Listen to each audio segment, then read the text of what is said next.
On the show today, the Sixers beat the Bucks and passed last season's win total in January. That feels pretty good, right?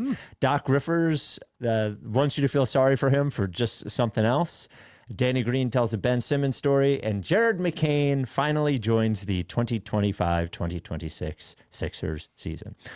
The Rights to Ricky Sanchez podcast is presented by DraftKings Sportsbook. Sign up for DraftKings Sportsbook by using promo code RTRS. Brought to you by Body Bio. Get 20% off any Body Bio order with code August at bodybio.com. About time for a new promo code, I think. About time. We're way past August. It's going to be August again at some point.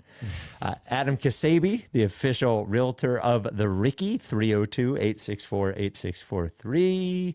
MortgageCS, become a MortgageCS, Ricky VIP at mortgagecs.com/Ricky. And Surfside Iced Tea and Vodka, the official canned cocktail of the Rights to Ricky Sanchez podcast. We are 3 weeks, just over 3 weeks from Fly the Process. Wow. Pretty excited. Was working with Joe on my flights, so my flight is booked. Oh, yours is booked. You can rest assured I will not be reclining. Oh, there you go. There you go. Your flight is booked. We're very excited for the game, for the party, for the live pod the next morning. You should come with us to New Orleans if you've never been to New Orleans. Mike, you've been in New Orleans, I assume, right? Yes. New Orleans is awesome. We were going post Mardi Gras, so it's kind of cool because you get to experience everything without the fucking loads and loads of people. February 20th to February 23rd. If you love loads and loads of people, I don't know what to tell you. They won't be at the game. I can tell you that much. You're definitely going to hear us on the broadcast there. When you go with Fans of Philly, everything is covered. Your flight, your airport transfer, your hotel, the T-shirt, the pregame party, the game tickets, all that kind of stuff. Go to rightstreakysanchez.com/fly. Still time to get in on it. Register there. If you need a specialty trip, meaning you're not coming from Philly or maybe you're already there, you just need a game package, whatever, email joe@fansofphilly.com. While we're there, those who are over 21 can definitely enjoy one, maybe two, maybe three Surfsides, all responsibly, of course. Boy, Surfside, you know what they say, Surfside hits different in New Orleans. Surfside hits different everywhere. It's cold as shit here, still enjoying Surfsides. I broke my dry January, unfortunately, last weekend. I thought I was going to get through January. I couldn't do it, but I broke it with a Surfside.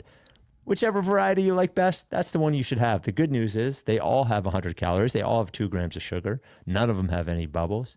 You got to be 21. Please enjoy it responsibly. Get it at drinksurfside.com if you can't seem to find it wherever you're at. Without any further ado, Amos and the chef.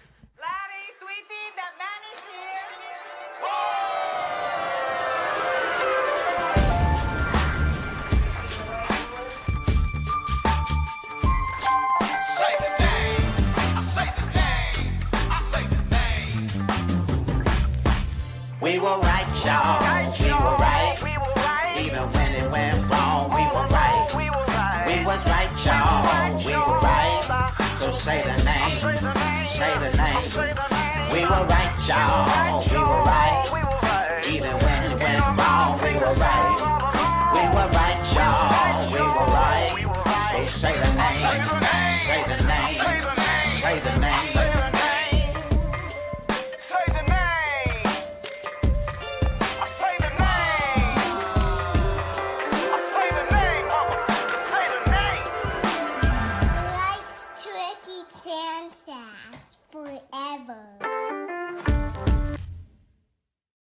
Welcome to the Rights to Ricky Sanchez podcast. I'm Spike Eskin, along with a guy who knows that Monday's Charlotte game did not exist. That is one Mike Levin. Didn't happen, doesn't count. It has been a really fortunate run of when we do podcasts. Which is not usually the case. It's not usually the case. So I've managed to avoid a couple big time clunkers. Yeah. And that has been nice. And that has been nice for us. Don't need them. No, not a clunker like that. Well, you play a game on a Monday at 3 p.m. That game doesn't happen. Unless it's a holiday, and Monday was not a holiday, it didn't happen. You can count that as a bubble game. Yeah, the bubble doesn't count. Doesn't count. Well, this was a good game. It was a good game from, almost everybody. So I had written down in the first half, this is during the first half, man, Paul George just floating out there. It doesn't even really exist. And then the third and fourth quarter happened, and he was hot as shit. It was nice to see Paul George heat checking left and right and hitting most of the heat checks. It was a nice little Paul George game, man. I mean, could have been the best. I mean, 9 of 15 from 3. Yeah. Didn't play in the Charlotte game. Didn't happen. Didn't happen. I believe one the played in last game that he Charlotte played, he was 0 for 3 from 3. And I talked about it on the podcast. It's like, that just can't happen. That can't be the process that they get out of offense, is Paul George being there and taking 3 shots from 3 and missing all of them. That can't happen. And he shot 15 threes in this game. That was sick. Yeah. He did pass up one that I was annoyed by early on, if you remember that. He passed up an open one to dribble into something. They ended up getting, I think, a Bona and one out of it, but I was still annoyed. Oh, yes. I do remember. Yep. But you can imagine Daryl Morey, like, hands to the heavens at how many threes Paul George was getting up tonight. That's what they need him to do. That opens up so much in the offense. He got hot. I mean, like, he checked Paul, Peacock P. Yeah. It was a crazy amount of like, you know, he always misses. There's the kind of shots that Paul George always misses when he's hit like 2 in a row, and like this one would blow the doors off it. Yes, this is the heat. This is the heat check shot he misses. And he managed to miss, I think, still a number of those shots in this one, but he kind of kept shooting, so it was like he hit the shot after the heat check shot pretty regularly. I mean, really hot in the third quarter made them they drown in that third quarter without him, and he had a bunch of nice passes, just like a good vintage Paul George game. And like everybody says, when you're on the broadcast, you got to say, "Oh, so smooth, silky smooth, Paul George." You can't help it. You have to say it. It's in the notes. Well, and it's the kind of game that a guy who's making $50-something million a year has to have every once in a while. Yeah.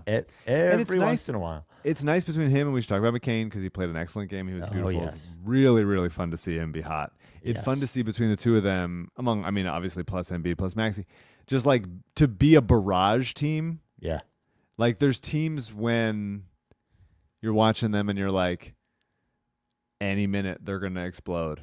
Any minute, and all of a sudden it's like a 12-0 run in a blink of an eye. And to have the combination of like shooters and ball handlers and like a decent amount of passers that can really make that happen. They had 35 assists in this game.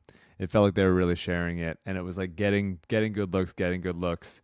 Maxey didn't play. His best game was really, really bad against Charlotte.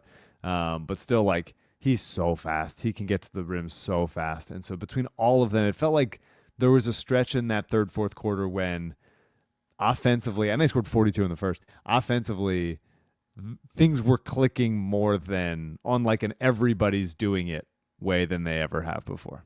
Well, and shooting will do that. You know what I mean? It just makes every extra pass easier to make, and it makes every extra pass look like it was the right one if you're hitting shots. I was looking, the NBA stats page introduced a gravity stat that I was looking through. It was pretty interesting, but how does it work? What's that? In layman's terms, how does it work? It essentially, it just gives so it can give an on-ball gravity score, an off-ball gravity score, a perimeter on-ball, off-ball gravity score, and an interior on-ball, off-ball gravity score. And it also gives minutes of gravity or something, some other one. So I was just looking at their overall gravity score and was surprised how low. I think Maxey was like 16th or 17th in the league in perimeter, both on and off-ball.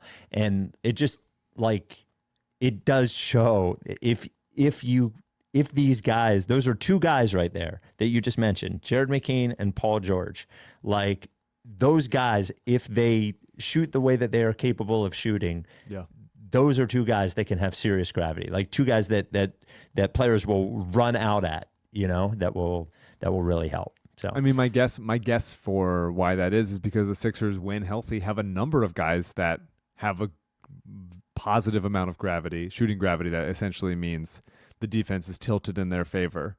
And so you can't be tilting in different ways at the same time, aside from like the Joel Maxey 2-man game. And so I wonder if that is the like embarrassment of riches of like multiple offensive like hubs the Sixers can work out of. It ends up being a factor. I don't know. I mean, you notice it, like maybe like when you're watching Steph, he's open because he's so good at relocating and constant movement and like surprising the defense. And even if you know, like, okay, he's about to relocate, the defense turns their head for a fucking second and he's gone. Maxey's open sometimes because the defense has just rotated away from him. And you're a little bit like, wow, great. Thank you. Appreciate that. Yeah, I mean, the top guys on ball, perimeter, Luka, Anthony Edwards, James Harden, Kawhi, Steph Curry, Durant, Duncan Robinson, and Devin Booker. Duncan Robinson. I also think one of our best offensive players. I think it's worth noting how many of those guys are really good passers too. Yes, you know, Luka is obviously, Harden, Curry. So anyway, whatever. Who next? Well, I mean, the McCain thing, we should just, Yes. he's had such a rough season, and it was so refreshing to see him like really pop and in different ways. And he seemed like he slowed down in a good way. Like there was one play his where handle was like, felt like it was back. He looked like he was really confident handling the ball. And that game that didn't happen on Monday, if I was, because that game was on while I was on the air, and I'm watching out of the corner of my eye, and I'm thinking to myself, well, at the end of it, when McCain's hitting shots, I'm like, well, maybe that'll get him going. Maybe it'll get him going. And he hits the first three, but then a nice take off the perimeter, and then a nice little dribble drive. They kick it back to Embiid over to Maxey for an open three. He got hot at the end, which felt good. Like I have to admit, I actually felt some relief. I felt very good for the kid. Absolutely. But also, like I didn't think it was just that. I felt like he played much better overall, not just hitting the threes. The threes were great, but almost a result of everything looking a little bit better.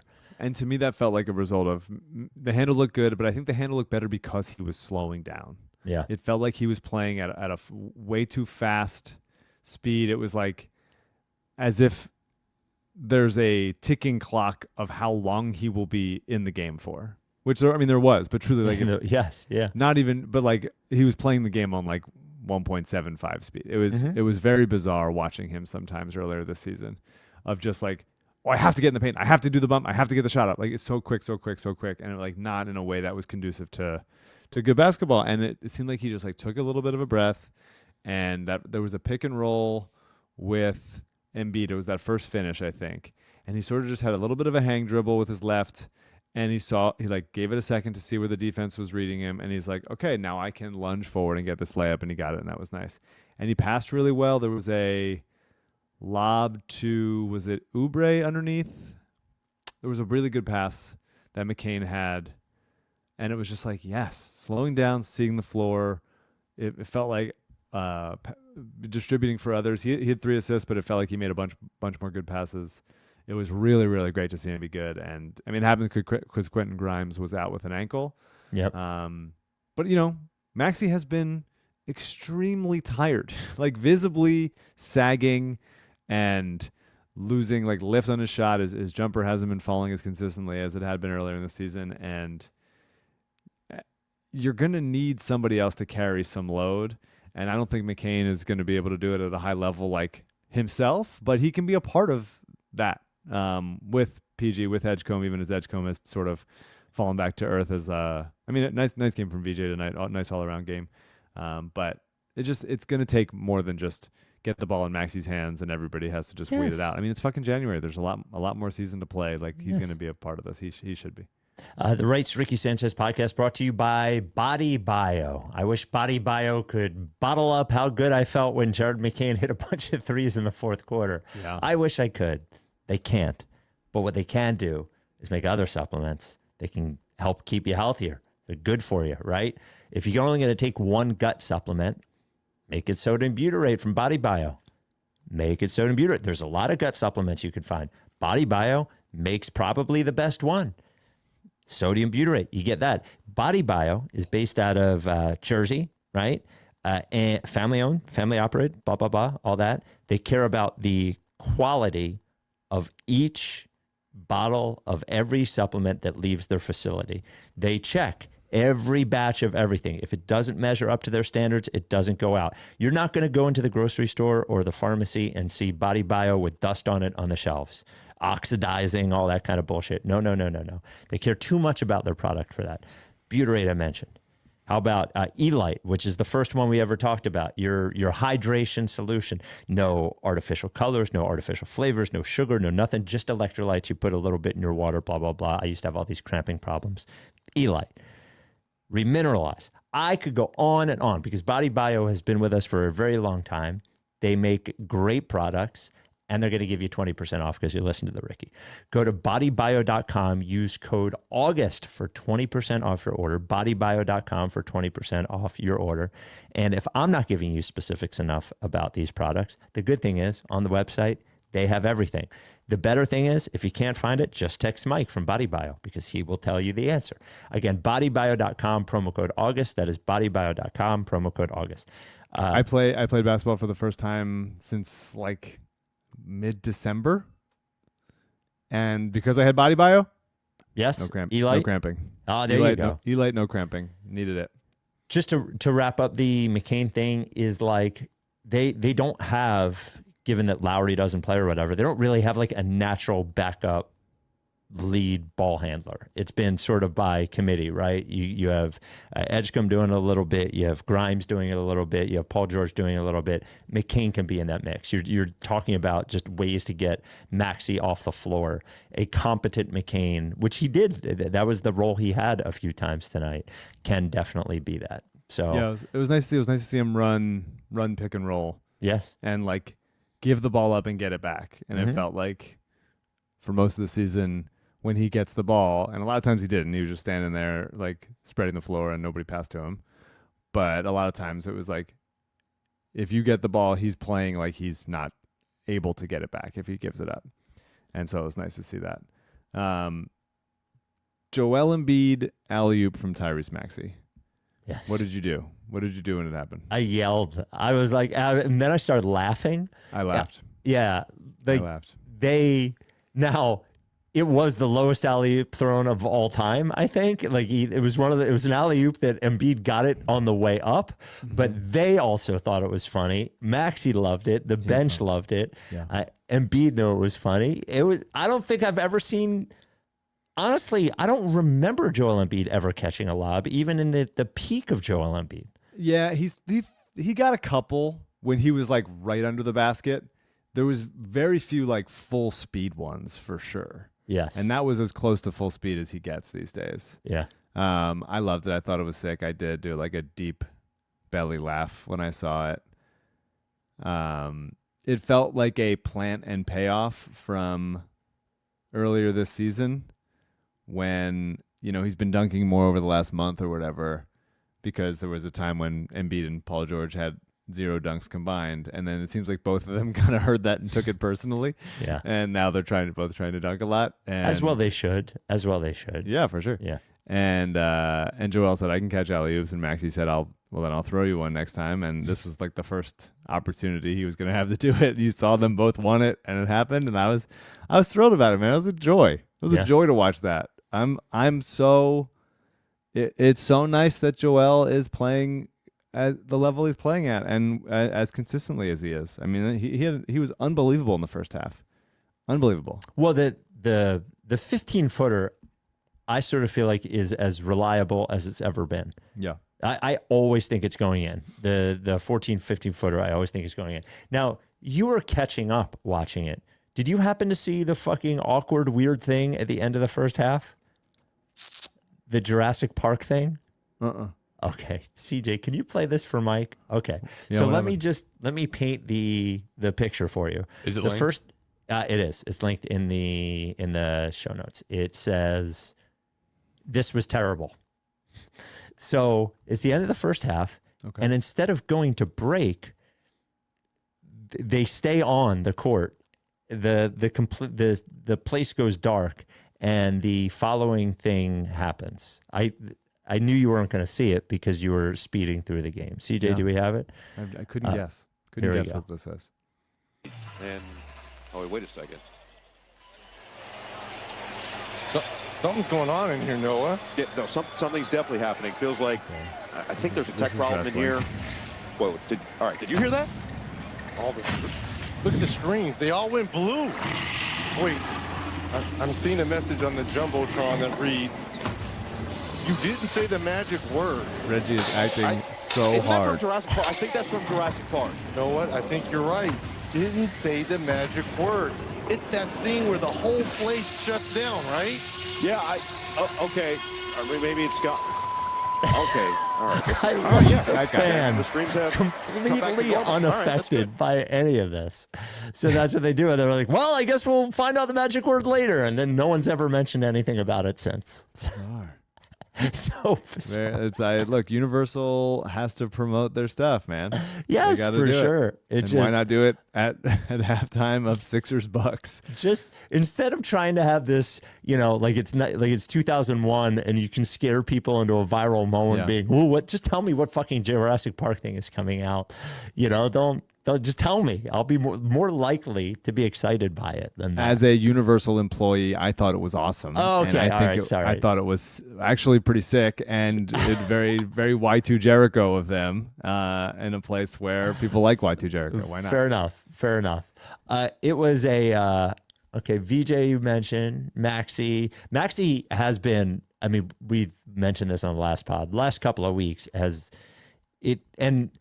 I think I have a tendency, almost everyone has a tendency to just be like, make an excuse for him. It's like, he's playing tons of minutes. He has not played well, but he is also playing 40 minutes a game. Yeah. So they're going to have to turn that back, I think, at some point. So, he was fine tonight. I thought he did the job. Some threes didn't fall, but I thought the Sixers are still like made in his image. And I would go, that goes down to like how rarely they turn the ball over. Mm-hmm. And I find it frustrating sometimes that they're not a good passing team, that they're a slow passing team, that they don't always put the ball in the right place. And that like brief, whether that's Embiid or whether it's PG or whoever, like the passes are just not quite right where it needs to be. And that extra quarter second allows the defense to get there in time, so now the shot's a little bit more uncomfortable and that kind of things, and that matters. But the fact that they don't turn the ball over is great. They had 6 turnovers tonight. 6. And they did pass well tonight, 35 assists. Shots were falling also. They shot 52% from 3. It is because of the way Maxey plays. Like that is in basketball, you want to, it's not, they're not playing like, you're not going to want to talk about this, but like Jalen Hurts, Nick Sirianni, Kevin Patullo ball. Oh my God. They're not playing take care of it at all costs. Right. They're like making plays. They don't pass super well, but it allows Lou Williams never turned the ball over. Yeah. It allows them to, winning, it's like extra possessions, right? Like they had 15 offensive rebounds tonight. Embiid had 6. That's great. Dominic Barlow in limited minutes had 4. That's great. But 15 offensive rebounds and 6 turnovers. They ended up shooting 15 more shots than Milwaukee, and you win those games. I thought offensively they were really good. I thought Maxey was a big part of that. I thought VJ moving the ball was a really big part of that. Had a nice pass to Oubre for a dunk. The VJ tip dunk was sick. Yeah. At the end. Oh my God. That was cool. He rose up real high for that. I actually thought they just came out with a good energy offensively too. And I'm glad after the game that didn't happen on Monday. Yeah. And it was a quiet game for Oubre, who was the only player who played well in the game that didn't happen on Monday. Yeah. I thought it was also probably the best game of Justin Edwards this season. Yes. I thought he seems confident shooting threes, man. Looked confident, bouncy, was moving the ball quickly. They gave him credit for 1 steal. It felt like he had more than that. It felt like he was like, I think he picked Bobby Portis's pocket one time, and I felt like he was in the mix on a bunch of other things. This, if I could say a negative, this is not a team you should be giving up that many points to. No. No, and it got shaky there for a second in the third quarter. It was a relatively neck and neck game. Miles Turner played a really, really good game. Ryan Rollins is an incredible basketball player. He's really good. He's really legitimately good. I think he's going to be good for a while. And they're just undisciplined on the defensive end, man. They just are. They just are. Like it's not. They're leaving guys open. They're not doing great at the point of attack. They're not communicating well in transition. Or they're slow to get back. It's teams biting don't them. seem to mind to challenge Joel either. Yeah. There were a couple of, but what's Kuzma right up in his face a couple of times tonight, and then Miles Turner just fucking cooked him the one time too. It's so funny. I mean, Turner's a good player. He's been a good player for a long time. Was really, really great on last year's Pacers team and has been like a total professional on this Bucks team that is sort of crumbling around him without Giannis. And as Giannis is basically saying, like, I don't want to fucking be here, but he won't say it specifically. Reggie Miller on the broadcast, who's a tremendous actor, said, I think he said, I'm missing it. I think he said like a very nice evening for Miles Turner, which is so funny. Like you wouldn't say like Anthony Edwards had a very nice evening. Like it's just something about very nice evening. The phrasing of that was such a perfectly Miles Turner time. Like Miles Turner had balled out tonight. It would be like Miles Turner had a very nice evening. He went to the movies. He got a big tub of popcorn. He had a very nice evening. But they just gotta do that more. They gotta play harder. I think your point about Embiid is like for so many years, Joel has made it look better than it actually was because of how good of a rim protector he was. Not always blocking the most shots in the league for sure.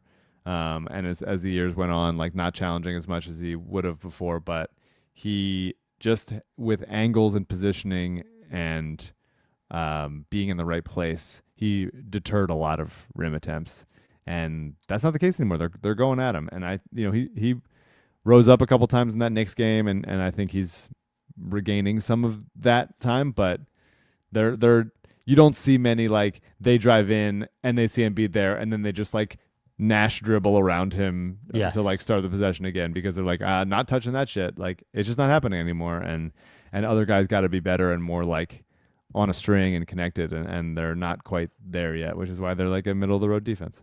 Well, and the only hope this team has in the playoffs is if he is just holding it for then. If he's holding something in the tank, like they're just not going to be able to guard well enough in the playoffs. Him at this level, I do think there's some possibility that he is managing himself to a certain extent. In terms of energy. So maybe there's something more there in the playoffs. I think it would be an enormous help if we have any expectation whatsoever. I want to last two things on the game. Yep. I thought the switch kind of flipped when Barlow came in the third. I think it was the third. And they just started playing really well and energetically. He immediately got an offensive rebound and a kick out to a three. Like he just does that stuff kind of all the time. And I don't know why his minutes have kind of gone down lately, but he's really good. I mean, I guess Oubre just like rounding into form knocks him back down a little bit, but he's just great. He's just such a helpful player. I really think he should constantly be in the rotation. And I thought this was the best Bona game maybe of the year, at least in backup minutes. 2 huge blocks, very fun. Tried to kill a couple people on dunks. Seemingly never works. Oubre tried to throw him a dunk or alley-oop, and he was so confused by it that he didn't even jump for it, and he got it like it was enough of the rebound. Now he ended up getting an one out of it, but he just I just need him to tone it back like 16%. I don't know. He was toned up tonight. Yeah, and he was. It was nice. It was good to see. But yeah, I thought he the issue with Bona and the team overall is they're a really, really bad defensive rebounding team. Mm-hmm. They just don't do it enough. They don't clean up their misses enough. And it's hard to do that and also be a bad transition team, which they are. And Bona if he's going to win the backup center job, and it seems like Nick Nurse wants him to, so that they can give Drummond away at the deadline to duck the tax instead of giving Oubre away at the deadline to duck the tax. Then Bona is going to need to like really commit to being a good defensive rebounder, and he was good tonight. He was good. He did a bunch of good stuff. Yeah, what do you have? 9-10 rebounds, something like that. 8 rebounds in 17 minutes. There you go. Yeah. The Rights to Ricky Sanchez podcast brought to you by Adam Ksebe, Ksebe, based out of Long and Foster in Bethany Beach. So I've been telling you for years about Ksebe, helping you, buy a beach house. I even did the pod from Seth's house, who bought a house with Ksebe. I asked Ksebe the other day, I said to him, it was last week, And I said, I always tell people how the taxes are low and how they can rent out the place. Could you give me specifics? So he sends me 2 condos in Bethany Beach. Maybe it was 3 on the beach in Bethany Beach, on the beach. Literally, you can see the beach from the condo. You're looking right out at it. Now, the condos, I think like $800,000-$900,000. So the property taxes on these places is $1,500 a year, like somewhere between $1,000 and $2,000 a year. And the rental revenue you can make on a place like this is like $80,000 a year.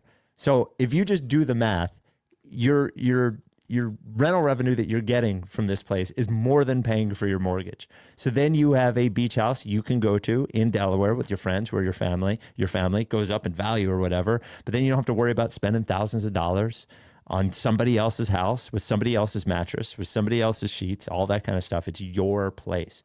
Ksebe is going to be the guy that does all the work. You're going to have to pay the mortgage, right?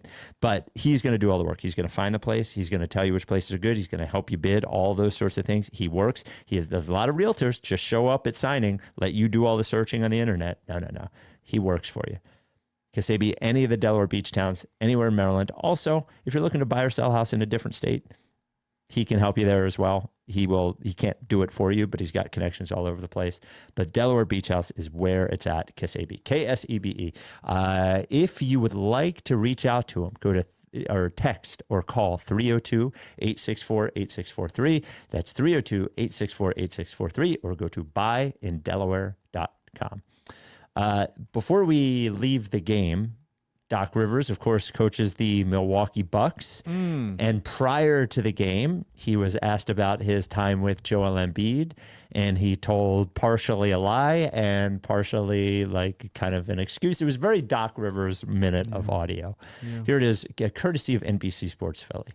What does it make you feel that Joel, after a couple of rough seasons injury-wise, is starting to get better? Yeah, it's funny. It's like Groundhog's Day. It really is. I was telling a very, very, very Hall of Fame player that I coached that Joe is the most talented player that I ever coached. And he was like, what? And I was like, he is. It's the things that you guys see and then the things you actually don't see in practice sometimes that he can do. It's incredible. It really is. Unfortunately for me, I never had him healthy once in the playoffs. He wasn't healthy last year. He wasn't healthy the year before. That's 5 years straight, I think. And if he ever gets to the playoffs healthy, especially they've added some big pieces here, they're going to be a dangerous team. But it always going to come down to that. And nothing's changed. You may wonder why Doc Rivers never succeeded in the playoffs in Philadelphia. He can remind you. There you go. Yeah, that was really a Doc Rivers bingo situation. He hit them all. Talking to a Hall of Famer, can't tell you who it is. Really, really, really Hall of Fame player. Really, really, really Hall of Fame. Yeah. That's an interesting category. Yep. Anytime anyone starts a sentence saying, it's funny, it's never funny. That's a good rule of thumb. What part of that was funny, Doc? Nothing. None of it was funny. Just say it. Give me something. Anything. No one feels more sorry for himself than Doc Rivers. Yes. In the history of time. Well, no one ever talks about the games he did win in the playoffs. Right. The Sixers signed, per your prediction, Charles Bassey to a 10-day contract. Crazy. We have not seen him play for It wasn't a prediction, but I didn't even know he was available. I was just sort of saying like the kind of player that Charles Bassey is, and then he just sort of appeared. Appeared sort of in that we have not really seen Charles Bassey, but so this means that they get the games back for the other guys before the other two-way guys, because they have 15 guys on the roster now, and the 10-day will basically gives Jabari Walker has 4 games left. Dominic Barlow has 11 games left. Yeah. The 4 games will take us till after the February 3rd game, which means they don't have another game until the evening of February 5th, which is after the trade deadline. Yeah. My guess is they wanted to get through the trade deadline with that roster spot, and then now they could, if they're going to sign both of them, they're going to need 2 roster spots, but maybe they're expecting to trade Drummond for nothing back to help duck the tax, which would allow them to sign both. So, yeah. I would be very fine if you just found a way to remove Drummond, who has been fine this year. I really he's been helpful. He's been completely fine. Yeah. If neither of us want them to duck the tax, losing by $1 billion to Charlotte just before it's duck the tax decision time. Yeah, not great time. Not great. But if they have to, the people I would want to be gone are Drummond and Eric Gordon. And if you're replacing those people with Barlow, Jabari, and Bassie, I'm quite happy with that. I think Bassie's a good player. I've always thought he was a good player. They drafted him in the second round a couple years ago, and he sort of bounced around. He's in San Antonio for a little bit, had a couple nice moments. Like, he's big, he's strong, he rolls to the rim, he protects the rim really well. Like, I think he's a guy who knows what he's doing, knows how to play basketball. I think he could be quite helpful. I wouldn't be surprised if they do trade Drummond and Embiid has some, like, a couple weeks off or something like that. I wouldn't be surprised if Bassie ends up starting some games on this team and they bring Bono off the bench. I think he's a good player and he does what he's supposed to do. Yeah, Nick Nurse has been sort of like, that's why he started Drummond. When whoever is the primary backup, he likes to keep as the backup. If they end up trading Drummond, and there have been a couple of rumors that they're looking for a taker for Drummond so they can duck the tax, they do need another big. Like, Bono can't be the only center. He's like 6'9". He's not even really a center. He fouls too much. They need a more standard center, I think, on the roster. I mean, I think Bassie's perfectly suited for that. I think it'll be fine. And I mean, Bono's been up and down. That's what backup centers do. But he's had good stretches, and the stretches that he can hold on to are really helpful. And I feel very comfortable. He's very different from the kind of perimeter defender B-Ball Paul was. But when he switched onto a guard on the perimeter, I trust that he will be able to stay with him. I don't trust that he's not going to foul them or, bite on a pump fake. The team bites too much on pump fakes. And you know what frustrates me a lot? Tell me. Pet peeve corner. Okay. There's this, when they're in the bonus, the other team is in the bonus. Yeah. If you just like foul on the inbounds or like foul on a screen and you just grab somebody, like, that's free points you're giving them. And it's not treated that way. It's not treated like free points. It's sort of just like, oh, okay, well, they're over the limit, so it is what it is. It should be treated like giving them a walk-in layup. You should be mad at yourself for doing it. Yeah, and I need there to be more focus of like, okay, we're in the penalty. I shouldn't be getting chancy with this stuff. And so that frustrates me. And not to say that Bono does that. I think Maxey did it once or twice tonight, and Edwards did too, I think. But I mean, Bono biting is part of what I mean on him being a little too excitable. Yeah. But I mean, no one is going to confuse him for a starting center in the NBA, right? Yes. No one's going to be in 5 years. Dembono is not going to be. I don't think so. Maybe I'm wrong, but I don't think he's going to be starting. I think he's a great backup center. 18 minutes a game. Yes. Absolutely, that's perfectly fine. And you need some of that. You need some energy like that. But yeah, in the right role. So just a couple of trade deadline things. Trade deadline next week. One, crazy.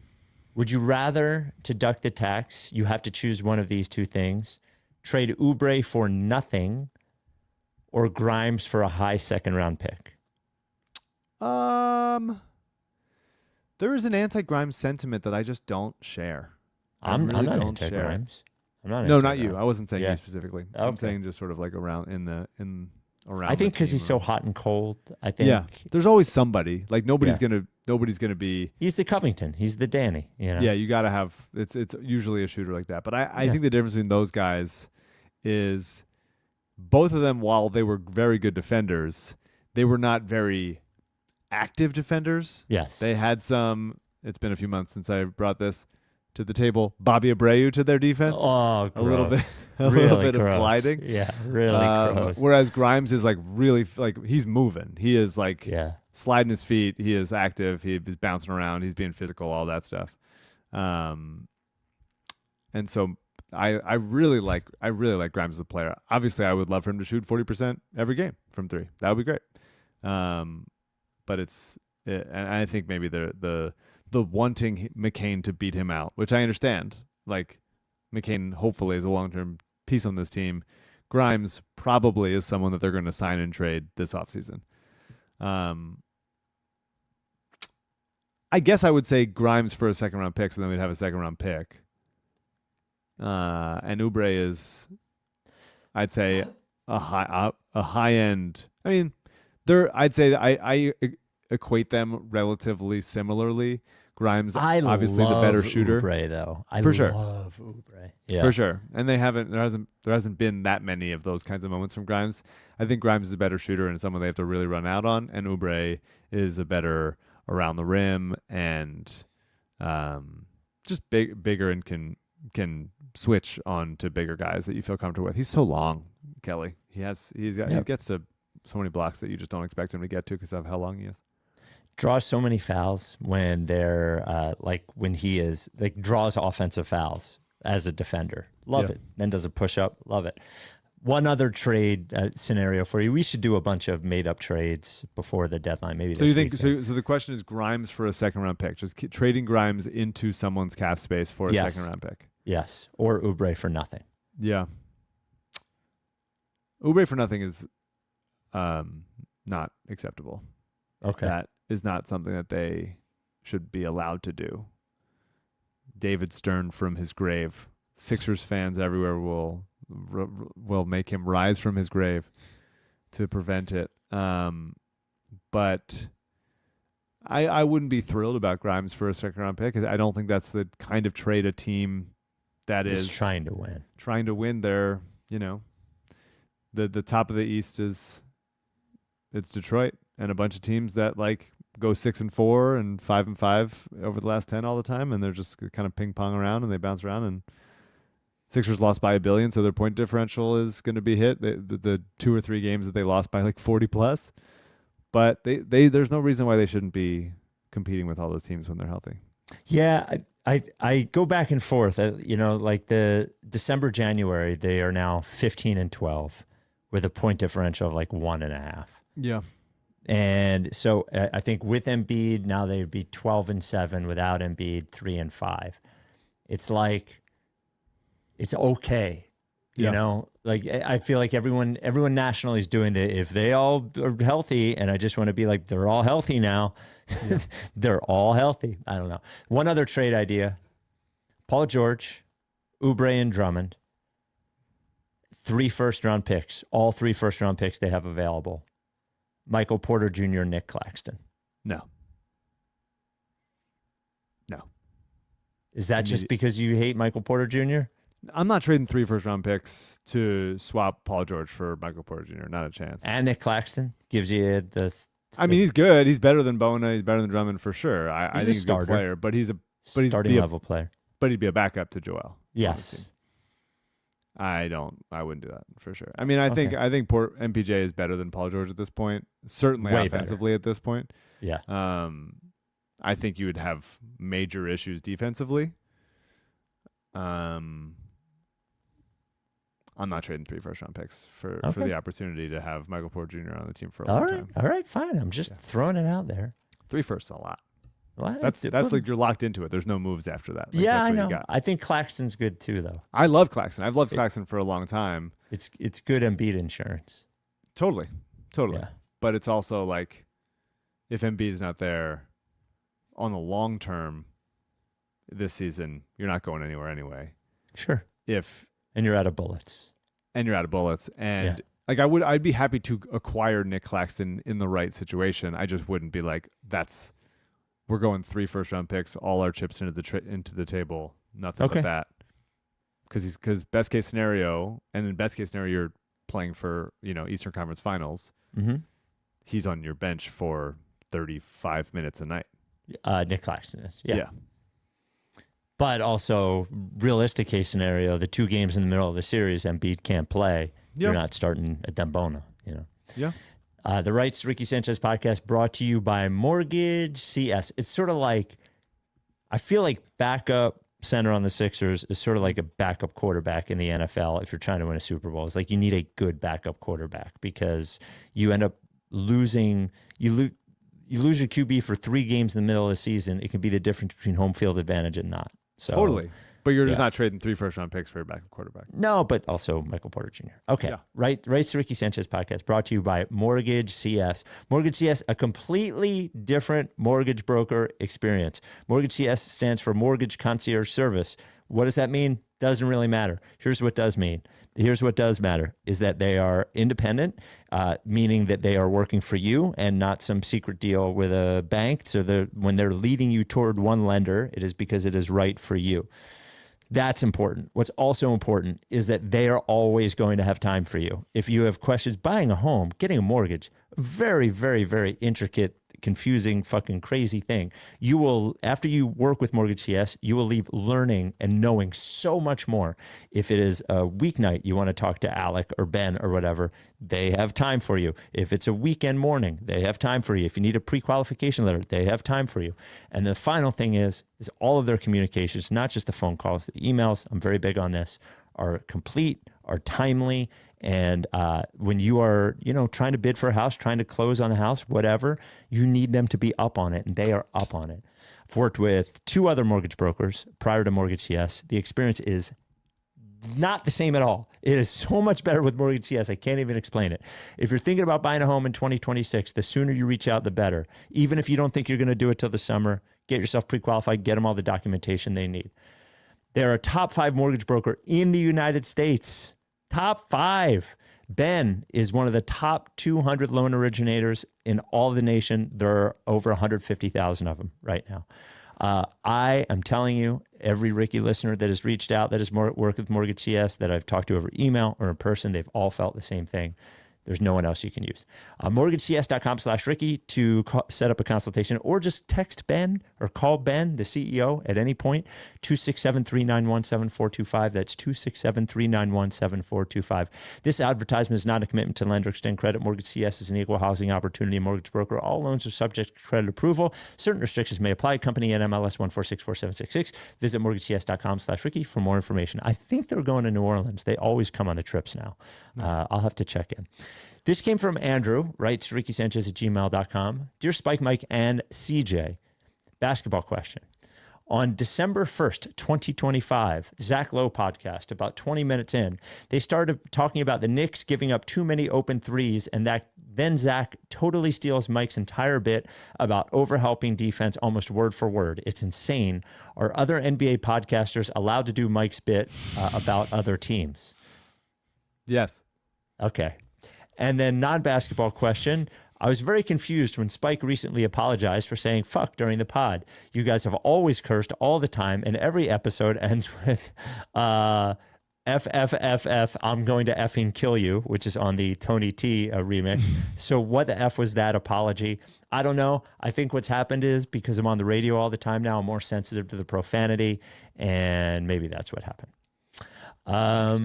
Brief thought. It feels like the Sixers just every 10 games get blown the fuck out, and they very rarely blow out. So I just did a little look at Basketball Reference where they have a helpful height bar for margin of victory. Mm-hmm. They have won 3 games by 20 or more, actually 19 or more. Okay. They beat the Nets by 24 in November. They beat the Wizards by 19 in December. And they beat the Wizards again by 21 in January. And then tonight. So 4. And then tonight. Is Okay. that how much they win by? Oh, tonight wasn't 20. You're right. No, 17. Yeah. Their biggest losses, so that's Brooklyn, Washington. Yeah. Both teams are playing better lately, but still not, contenders. They lost to Orlando in November by 41. Oh, they lost to the Thunder by 25 in December. Okay. They lost to Cleveland by 26, and then, of course, they lost to Charlotte by 37. When the bottom falls off... Oh, it falls. It falls. Yeah, it falls. It really does. Okay, couple more things. This comes from Steven, writes RickySanchez@gmail.com. I'm completely cool with our eventual first-round exit this year. Between back-to-backs and knee management, the Sixers won't be able to build the consistency or good habits of a 55-win team. They'll look great some nights and flash the potential, but they'll also look clunky and lose games they shouldn't. we're going to end up in the 5 to 7 seed and lose in the first round to a team that has better chemistry, and that's fine. Maxey going into the playoffs at the top of the scouting report and VJ getting playoff reps are the important things for this year. This is my therapist. Yeah. My therapist is sending this to me. Yeah. I guess. Speaking of the other part, thank you, Stephen, for reminding me, because the other part of the game results tab on Basketball Reference was I was going to say, how many back-to-backs do you think the Sixers have left this season? 5. It's 7. Oof. But they're 46 game into the season. There's 36 games left. Yeah. That's like, things are regular. Where regular stuff is happening, and they have 7 back-to-backs the rest of the season. So if Embiid, tonight was Embiid's 26th game of the year. There's a chance he gets to 50. That'd be big. 50? 50 How many games do they have left? 36. 36. Okay, so 24. How many back-to-backs? 10? 7. 7. Okay, so only, let's say 4 of those are gone. Seven back-to-backs are gone. Oh, So 7 back-to-backs. So 7 total back-to-backs. Okay, so 7 of those games are gone. Yeah. How many games did you say are left again? 36. So 36. 29 games if he plays 24 of the 29 non-back-to-backs. That's on the high end, of course. Yeah. Of course it is. I But guess it's possible. yeah, if he plays even if he plays over 41 games this season, over half their games, that's like a successful, considering where things have been. I would say so. If he, I would love 50. That would make me happy. Yeah, 50 would be great. It would be completely shocking given the way the season started, actually. Yeah, it would be his 7th season of 50 or more. So, Mike, do you remember this photo of Ben Simmons going to practice after he wasn't there, and he had the iPhone in the pocket, which iPhone in the was pocket, which was a penny, rolled up penny. Well, Danny Green was talking about the Ben Simmons experience, and Danny Green seems to have revealed that it was a phone. Here is what Danny Green said. Ben, again, it was after the playoffs where, Doc had the statement. I don't think he took kind to it. What was the statement? They asked Doc if he was a championship point guard right now. And he said, I don't know. Which is fair to say. It's the only honest. We had won a championship. It was just the truth. I don't know. And then I think that the fact that there was rumblings of Philly exploring ideas of moving him came out to where it was like, nah, fuck that. I want to be traded. Yeah. You know what I'm saying? Break up with you before you break up with me type scenario. So then he wanted to be traded, and then he didn't show up. We were going to go meet with him, fly out there to see him, and try to talk to him. He told him, don't waste your time. He communicated with 1 or 2 guys on the team he was still cool with, like Shake Milton. And somebody else. Everybody else, he treated us like we were front office. Just incommunicado with everybody. Yeah. It's like, nigga, we ain't doing that to you. We don't give a shit. So crazy. So he was like, don't come out here. He was out here in LA somewhere. So we had a plane ready. We didn't go on it. And yeah, bro, that took some time. He came back for a couple practices, got thrown out of practice purposely.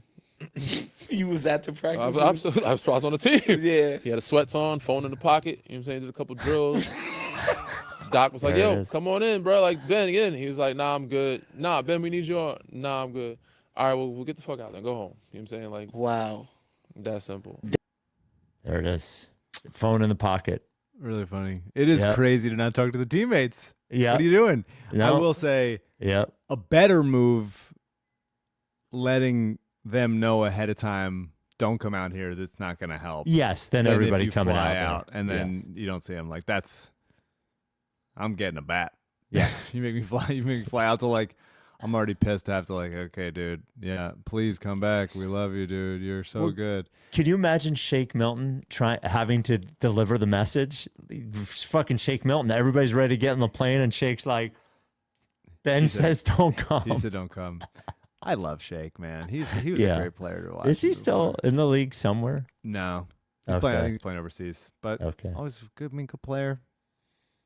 If he shot a little more consistency from 3, he'd be in, because he had a really nice. He lost the shot. He lost it. I remember the form got real weird toward the end there when he was with us.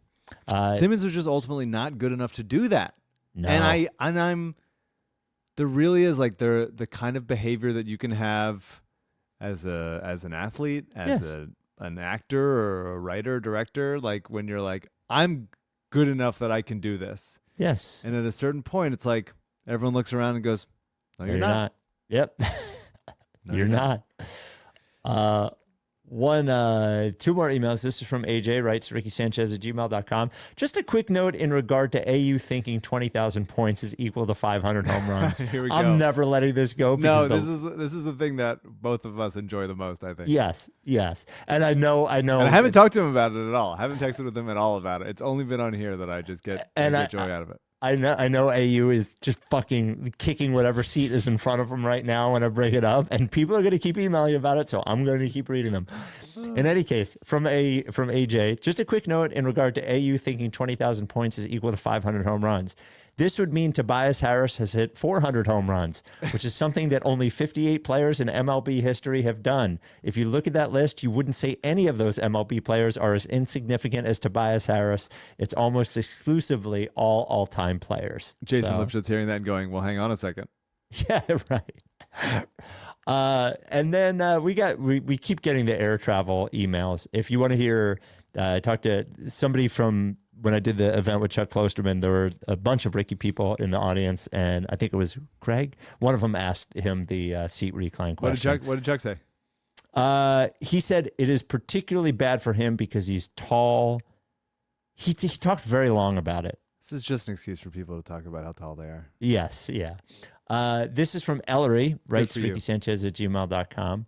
I think Chuck, and then I brought up AU again, and I said, God writes for us, said that you ask the person in back of us, and I told him that's ridiculous. He's like, that is ridiculous. I was like, yeah, I know. Yeah. And then the 20,000 points thing, Chuck. Chime in about that. Yeah, we should have talked about it. Chuck was great, by the way. You should buy that book, Football. It's a fun book. I learned a lot. He was great on Pablo Torre also.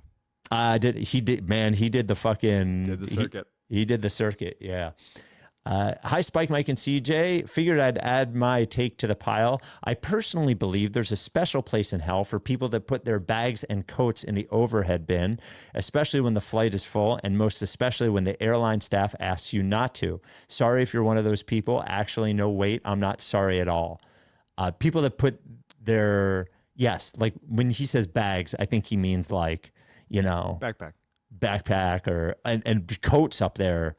Drives me fucking crazy. Absolutely. No, not on a packed flight.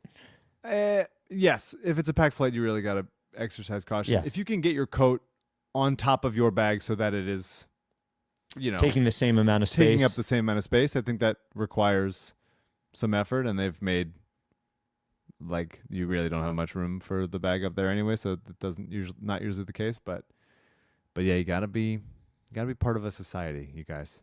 Absolutely.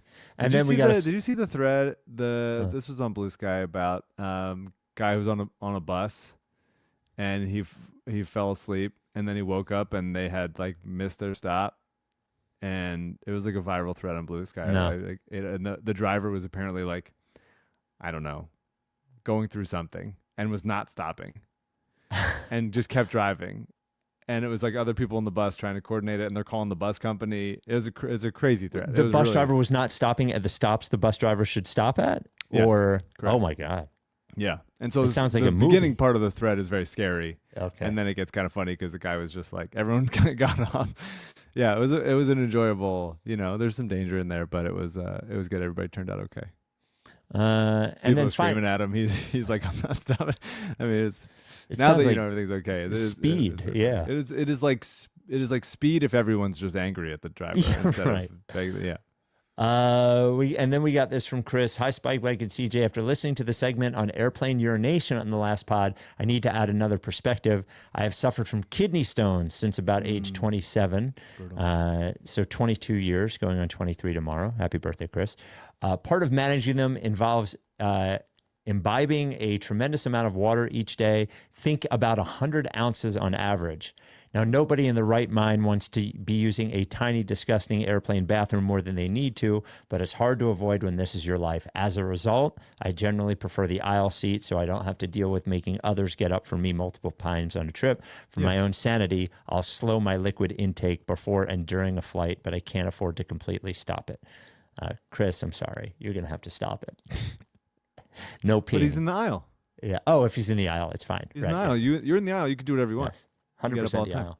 And then before we go, I'd just like to tell you, I'm glad I did not fucking hedge that bet because I would have lost both bets because the fucking Patriots did not you cover. could money line it. You could I have wouldn't have money lined it. They were the favorite. I'm not money lining it. But that's the hedge. The hedge is so you don't have the chance to lose. You win no matter what. Wow. Either you win the bet now here, or you have your shot at a bigger bet. I was happy with it. I was happy. I begged you to hedge, and I I messaged you saying hedge now after they scored their first touchdown. I saw it. I did not hedge. I'm not a hedger.